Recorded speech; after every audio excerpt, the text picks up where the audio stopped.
کے مطابق یہ الیکشن کمیشن کی ذمہ داری ہے کہ اس نے صاف اور شفاف انتخابات کروانے ہیں اور کرپٹ پریکٹسز کے اگینسٹ جو ہے ان کو روکنا ہے۔ کسی کو لالچ دے کر ووٹ خریدنا بھی کرپٹ پریکٹسز کا حصہ ہے۔ یوسف رضا گیلانی کیس کے اندر سریعام ویڈیوز آتی ہیں، ان کا صاحبزادہ لالچ دے کر لوگوں کو ووٹ ضائع کرنے کا طریقہ بتا رہا تھا اپنے والد صاحب کو فائدہ پہنچانے کے لیے۔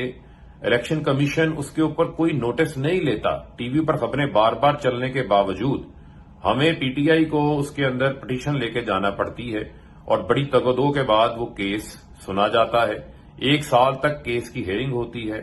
1 سال میں ہیئرنگ کے بعد جب فیصلہ آتا ہے تو یوسف رضا گیلانی کے بیٹے کے خلاف کرپٹ پریکٹسز کے تحت مقدمے کا تو کہا جاتا ہے، لیکن جو ہے یوسف رضا گیلانی جن کے لیے ان کا بیٹا یہ تمام خرید و فروخت کر رہا تھا، ووٹ ضائع کرنے کا طریقہ بتا رہا تھا، لالچ دے رہا تھا، کرپٹ پریکٹسز کر رہا تھا، ان کو یوسف رضا گیلانی کو جو ہے وہ بری کر دیا جاتا ہے۔ تو یہ فیصلے کے اندر ایک کھلا تضاد جو ہے وہ نظر آ رہا ہے، اور وہ اراکین اسمبلی جن کو وہ لالچ دے رہا تھا، جنہوں نے مدد کی، جنہوں نے اس ساری جو خرید و فروخت تھی اس کو ایکسپوز کیا، ان کے خلاف بھی کرپٹ پریکٹسز کے تحت مقدمے کا حکم دے دیا۔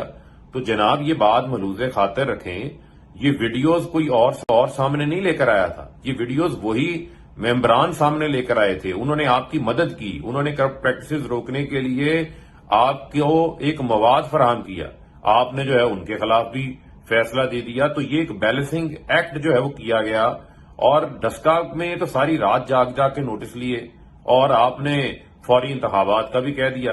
یہاں نہ یوسف رضا گیلانی کو نااہل کیا، نہ ان کے صاحبزادے کو نااہل کیا، بلکہ کرپٹ پریکٹسز کے تحت ایک فوجداری کا مقدمہ بنے گا، جو کیس آگے چلے گا، جب کیس چلے گا اس کا فیصلہ آئے گا، اس کے بعد سزاؤں کا جو ہے وہ فیصلہ ہوگا۔ تو یہ بھی ایک اوپن اینڈ شٹ کیس تھا، جس کا فیصلہ بہت زیادہ سوالات چھوڑ گیا ہے عوام کے ذہنوں میں، اور اب لوگ بحق جانب ہیں اس کے اوپر اپنی رائے سازی کے حوالے سے۔